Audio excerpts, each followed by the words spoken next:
هكذا فجأة ودون سابق إنذار طرحت قناة MBC السعودية طرحت ماذا؟ طرحت الإعلان الترويجي للمسلسل التاريخي معاوية। একদিকে 2025 সালের রমজান শুরু হয়েছে আর অন্যদিকে সমগ্র মিডল ইস্টের মধ্যে আরব বিশ্বের একটি নতুন টিভি সিরিজ নিয়ে তোলপাড় শুরু হয়ে গিয়েছে।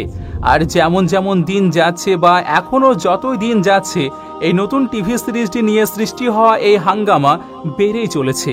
সোশ্যাল মিডিয়ার মধ্যে যে ঝগড়াঝাঁটি হওয়ার কথা ছিল তা তো একদিকে হচ্ছেই, আর এখন এমন অবস্থা হয়েছে যে বড় লেভেলে মানে ভিন্ন ভিন্ন মুসলিম দেশের গভর্নমেন্টস এর উপরে বিবৃতি দিচ্ছে আর এটি নিয়ে বড় সিদ্ধান্ত নেওয়া হয়েছে।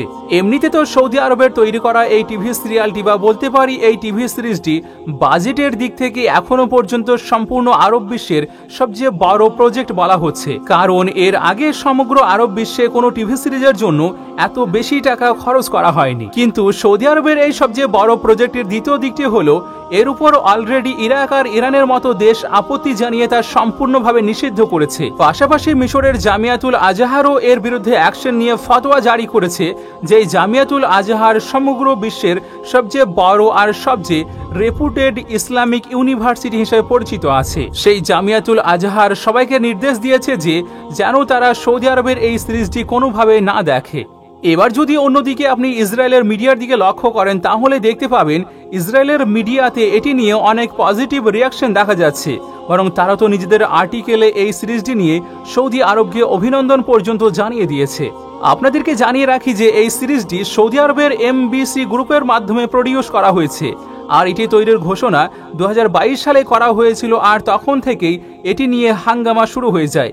কিন্তু তৈরি হতে সময় লেগেছে আর শেষ পর্যন্ত এই সিরিজের প্রথম এপিসোড 2025 সালের 1 মার্চে রিলিজ হয়েছে। আর তখন থেকে শুরু করে আজ পর্যন্ত প্রতিদিনই একটি একটি করে এপিসোড অরিজিনাল ভাষা মানে আরবিকে রিলিজ করা হচ্ছে।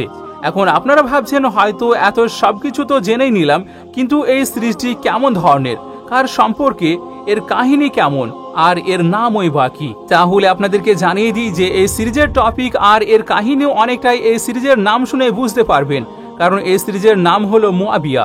হ্যাঁ, এই সিরিজটি বিখ্যাত সাহাবী আমিরে মুআবিয়ার সম্পর্কে তৈরি করা হয়েছে।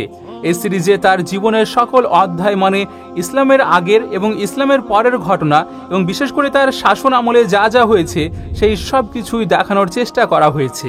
এখানে আপনাদের জানা উচিত যে হজরতে আমিরে মুআবিয়া আর্লি ইসলামিক হিস্টোরির সবচেয়ে কন্ট্রোভার্সিয়াল পার্সোনালিটি হিসেবে পরিচিত আছেন, যিনি চতুর্থ খলিফা মানে হজরত আলী শেরে খুদার সঙ্গে শুধু যুদ্ধই করেননি, বরং পাশাপাশি পরবর্তীতে তিনি মুসলিম হিস্টোরির সর্বপ্রথম বাদশাহ হিসেবে আবির্ভূত হয়ে সামনে এসেছিলেন। মনে রাখবেন, আমরা এখানে কিন্তু খিলাফতের কথা বলছি না, বরং বাদশাহিত্বের কথা বলছি। হজরত আমিরে মুআবিয়ার সময় থেকেই মুসলমানদের মধ্যে ওই বাদশাহিতের সূচনা হয়েছিল, যেই বাদশাহিতের সিস্টেমের মধ্যে একজন শাসকের পরে পরবর্তী শাসন ব্যবস্থা তার পুত্র, তার ভাই বা অন্য কোনো আত্মীয়ের কাছে চলে যায়। এখন প্রশ্ন হলো এই যে এই সিরিজটি নিয়ে সমগ্র মিডল ইস্টের মধ্যে সমগ্র আরব বিশ্বে এত বেশি তোলপাড় কেন শুরু হয়েছে, তাহলে এর পিছনে অনেকগুলো কারণও রয়েছে।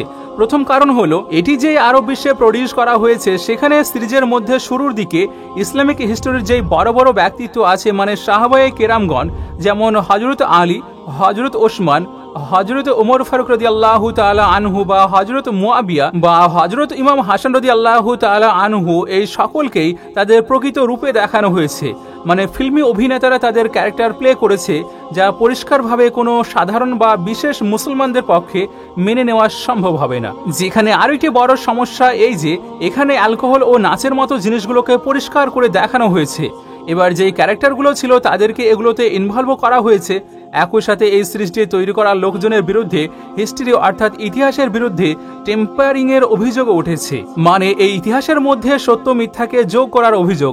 বিশেষ করে এই অভিযোগ ইরাক ও ইরানের মতো এমন দেশ থেকে আসছে যেখানে শিয়া সম্প্রদায়ের বসতি বেশি।